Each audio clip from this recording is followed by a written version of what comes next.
উৎপন্ন হলে জগতে এই চারটি মহাজ্ঞান উৎপন্ন হয়ে থাকে। পুণ্যার্থী উপাসক উপাসিকাগণ, আজকের এই দিনটি আপনাদের জন্য অত্যন্ত সুন্দর এবং শুভকর একটি দিন।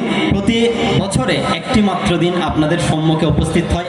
আপনারা ভিক্ষু সংঘকে উপলক্ষ করে সংঘকে কঠিন চিবর দান করতে পারেন। এই কঠিন চিবর দানের রয়েছে অনেক আনিশংস, অনেক সুফল।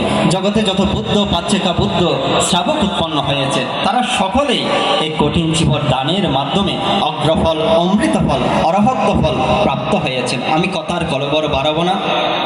আমার পূর্বে যিনি ধর্মদেশনা করেছেন তিনি বহু আঙ্গিকে একতার কথা বলেছেন। পুণ্যার্থ উপাসক উপাসিকাগণ, ভিক্ষু সংঘের একতা যেভাবে সুখকর হয়ে থাকে, তেমনি দায়ক দায়িকাগণের একতাও অত্যন্ত সুখের হয়ে থাকে। আমরা যত বেশি একতা ঐক্য পরায়ণ হয়ে থাকবো, ততদিন ভিক্ষু সংঘের যেভাবে কল্যাণ উন্নতি হয়, এভাবে দায়কদেরও মহা কল্যাণ সাধিত হয়ে থাকে। আমি কথার কলবর বাড়াচ্ছি না। প্রাজ্ঞ পণ্ডিত মাননীয় গুণোত্তম সংঘচরণে বিনম্র শ্রদ্ধা বন্দনা জ্ঞাপন করছে।